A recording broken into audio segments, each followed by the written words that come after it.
बोल जयकारा बोल मेरे श्री गुरु महाराज की जय। श्री अमर ज्योति दर्शन महान कृति अमर ज्योति ग्रंथ करुणा के आधार प्रभुवर श्री पंचम युग सम्राट श्री परमहंस अद्वैत मत का गौरव करे विराट। श्री परमहंस विभूतियों का जीवन चरित महान युग युगांतर चौकुंठी में अमर रहे यशोगान।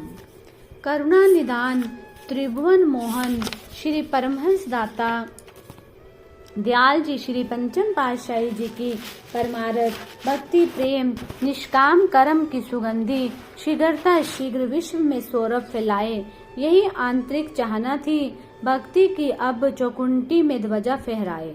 जन जन में महकाए अनंत सुख शांति सागर लहराए, इसे पूर्ण करना ही साधना थी। इस महान उपलब्धि में सर्वप्रथम श्री परमहंस विभूतियों के पावन चरित को श्रेय दिया। श्री परमहंस महान विभूतियों के श्री प्रवचन मधुर लीलाएं एवं भक्ति परमारथ पर चलने के लिए सहनशीलता विनम्रता अधम्य साहस के सजीव प्रमाण उनकी जीवन झलकियों में आत्म आनंद की अनुभूति कराते हैं। प्रेमी जिज्ञासु प्रेरणा पाकर निर्विघ्न आत्म उन्नति के पथ पर बढ़ते जाते हैं। मानव जन्म के लक्ष्य की प्राप्ति कर जीवन को सरस एवं धन्य बनाते हैं। सृष्टि नियंता के अद्भुत विधानानुसार कार्य की रूपरेखा के अनुसार उपयुक्त समय के सभी साधन भी जुटा दिए जाते हैं। संत महापुरुषों की अनुकंपा एवं परंपरा स्वयं में सर्वगुण संपन्न अद्वितीय बुद्धि से परे हैं।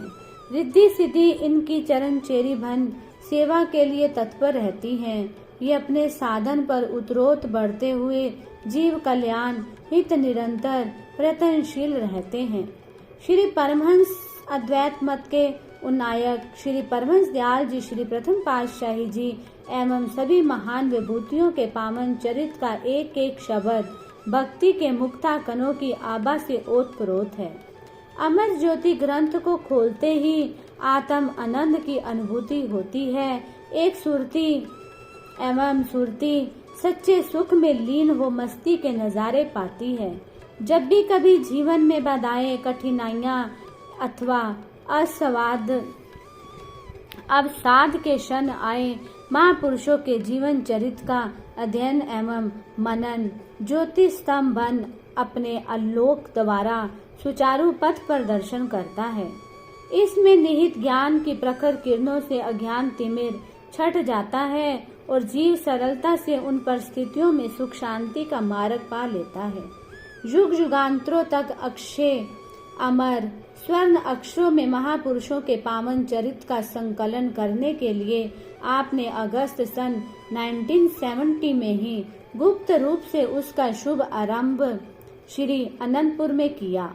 श्री परमहंस अद्वैत मत 50 पृष्ठों में छपा हुआ था।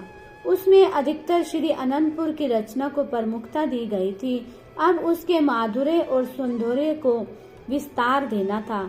आपने आंतरिक दृष्टि से कृपा करते हुए सेवकों को बुलाया और फरमाया, हमें एक छोटी पुस्तक को ग्रंथ के रूप में बढ़ाना है। ये कार्य अभी गुप्त रूप में करना है। महापुरुषों की महिमा अगम है, उसके कुछ अंश को समय आने पर प्रकट करेंगे। सेवक ने श्री आज्ञा को शिरोधार्य कर विनय की, प्रभु इसे कैसे करना होगा? गुरवाणी रामायण एवं अन्य किसी भी संतवाणी का मुझे कोई ज्ञान नहीं। श्री वचन हुए, श्री परमहंस दयाल जी की शक्ति से सब कार्य पूर्ण होगा। अगस्त सन 1970 से दिसंबर सन 1971 तक परमारथ को विकास रूप देते हुए एवं श्री प्रयागधाम श्री संत नगर श्री अनंतपुर में निर्माण कार्य करवाते हुए लेखन के लिए अधिकाधिक समय देते।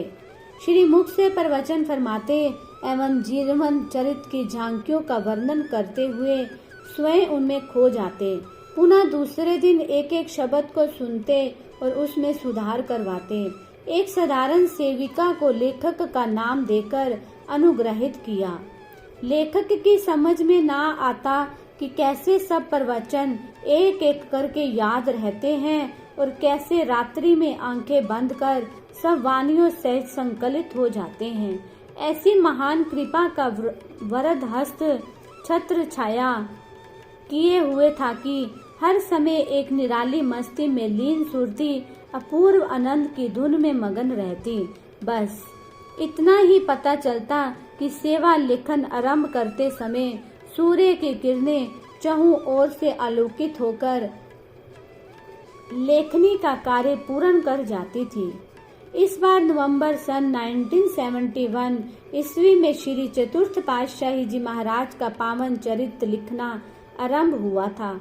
महात्मा सतगुरु सेवानंद जी को एक मास के लिए श्री प्रयागधाम में सेवा के लिए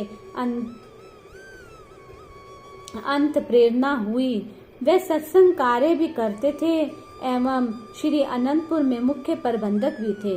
श्री सतगुरुदेव जी महाराज श्री पंचम पातशाही जी की आंतरिक मौज भी अब महापुरुषों के पावन चरित्र जितने लिखे जा चुके थे उन्हें प्रकट करने की थी। अतः आपने श्रीमान जी की विनय पर फरमाया, हमारी मौज भी यही है कि आप श्री प्रयागधाम में एक मास रहें। हमने महापुरुषों के पावन चरित्र का संकलन किया एवं करवाया है। आप उसे अब पढ़ें और उसमें कुछ संशोधन करना चाहे तो वह भी कर दें। महात्मा योग रोशनानंद जी आपके पास आएंगे, उन्हें सब समझा देना। आप श्री द्वितीय पातशाही जी के समय से सत्पुरुषों के सानिध्य में हैं। यदि कुछ और लिखवाना चाहें तो लिखवा सकते हैं। श्रीमान जी के पास महात्मा जी प्रथम दिन आए गए और उन्होंने श्री परमहंस महान विभूतियों के पावन चरित्र आरंभ करने से पहले के शीर्षक पढ़ने आरंभ किए। श्रीमान जी ने कहा, महात्मा जी, सच ही तो है कि कुदरत की ओर से जिस कार्य को संपन्न करने का श्रेय जिसे दिया जाता है, समस्त देवी शक्तियाँ उसके सहयोगी बन जाती हैं। अब हमें भी इस सेवा का सौभाग्य मिला है, हमारे अहोभाग्य। इस प्रकार एक मास तक नित्य प्रति उत्साह पूर्वक महापुरुषों के प्रवचन एवं लीला श्रवण कर श्री आज्ञा का पालन किया। उस समय उनके मन में अथाह भाव उमड़ घुमड़ कर आते, जो उन्होंने श्री अनंतपुर में आकर सब प्रबंधकों के सामने प्रकट किए। दिसंबर सन 1971 में श्री गुरु महाराज जी ने श्री संत नगर से श्री अनंतपुर में कृपा फरमाई। अब तक श्री चतुर्थ पातशाही जी महाराज का पावन चरित्र लगभग पूरा लिखा जा चुका था। श्री पंचम पातशाही जी महाराज के अंतर्मानस में मौजों का अथाह सागर उमंगे भर रहा था। उनकी ये प्रबल मौज थी कि इसका स्वरूप शीघ्र ही सबके सम्मुख प्रकट किया जाए। माघी के पर्व पर सत्संगी महात्मा जन श्री दर्शन के लिए आ चुके थे। मोती बाग में अभी कच्चे कमरे का निर्माण हुआ था। आपने महात्मा योगात्मानंद जी, महात्मा सतगुरु सेवानंद जी, महात्मा गुरु दर्शनानंद जी, महात्मा आत्म दर्शनानंद जी, महात्मा परम विवेकानंद जी, महात्मा अखंड प्रकाशानंद जी, महात्मा धर्म श्रद्धानंद जी, महात्मा रोशनानंद जी, महात्मा योग प्रकाशानंद जी व अन्य प्रमुख महात्मा जनों को बुलाकर वचन फरमाए। हमने श्री परमहंस दयाल जी की श्री मोजा अनुसार श्री परमहंस अद्वैत मत के शाश्वत ज्योति स्तंभ महान विभूतियों का पावन चरित्र लिपिबद्ध किया है। अब आपके सहयोग से ये कार्य पूर्ण होना है। आप सब मिलकर मोती बाग के कमरे में इनको सुनो और जो जो कमियां हो उन्हें ठीक करवा दें। ये कार्य अति शीघ्र करना है ताकि ये वैसाखी तक छपकर सबके सामने प्रकट हो सके। विलक्षण विलक्षण अद्भुत महान आश्चर्य श्री परमहंस अद्वैत मत श्री अनंतपुर सत्संग केंद्र की ऐतिहासिक गौरवशाली स्वर्णिम उपलब्धि, इसकी महिमा के लिए कोई शब्द ही नहीं जिसे जीवा कहकर सुना सके। श्री सतगुरुदेव जी महाराज आपके इस दिव्य अलौकिक कार्य की संपन्नतापन पर सभी महापुरुषों, हम सेवकों एवं श्री परमहंस अद्वैत मत की संस्था को गर्व है। ऐसा कहकर श्रीमान जी ने सभी महात्मा जन सहित दंडवत प्रणाम किया। बाकी महात्मा जन ये सोचकर हैरान थे कि ऐसी क्या महान उपलब्धि है, अभी कुछ सामने प्रकट तो हुआ नहीं। श्रीमान जी चूंकि इसका अध्ययन कर चुके थे, अतः उनके हार्दिक एवं आंतरिक उद्गारों ने सबके सामने इस रहस्य को दर्शा दिया। श्री आज्ञा अनुसार सभी महात्मा जनों ने पावन चरित्र को सुनने का कार्य आरंभ किया। प्रत्येक दिन श्रीमान जी एवं महात्मा योग प्रकाशानंद जी श्री प्रभु जी के चरणों में आते और गुणावली का बखान करते। श्री वचन हुए कि इस संस्करण में उपयुक्त स्थान पर इस महिमा को लिख देते हैं, शेष पर पुनः विचार किया जाएगा। इस प्रकार आरंभ से लेकर श्री चतुर्थ पातशाही जी महाराज तक लेखन कार्य पूर्ण हो चुका था। शेष श्री सतगुरुदेव जी महाराज ने रेखांतिक समझा दिए। आपने श्रीमान जी और महात्मा धर्म श्रद्धानंद जी को फरमाया कि आप कुछ दिन यहाँ रहकर इसके शेष भाग की रचनाओं को सुने और उनका उचित स्थान पर समावेश करें। इसे अब आपने पूरा करना है। पुनः श्रीमान जी को संबोधित करते हुए फरमाया, आपको यहाँ कुछ अधिक समय तक रहकर इसे छपवाना भी होगा। श्री सतगुरुदेव जी महाराज जी ने सभी महात्मा जनों को बुलाकर उन्हें इस महान कार्य को मार्च तक पूर्ण करने का आशीर्वाद दिया और फरमाया, ये कार्य गुरुमुखों के अदम्य साहस एवं हार्दिक लगन से पूर्ण होगा। इसे हितचित से करके अपने जीवन को खुशियों से भरपूर करें और महापुरुषों की प्रसन्नता को प्राप्त करें। 29 जनवरी सन 1972 को श्री गुरु महाराज जी ने श्री प्रयागधाम के लिए प्रस्थान किया। प्रथम कोटा में महात्मा सुख सागरानंद जी के सत्संग आश्रम पर श्री दर्शन एवं उद्घाटन का कार्यक्रम था।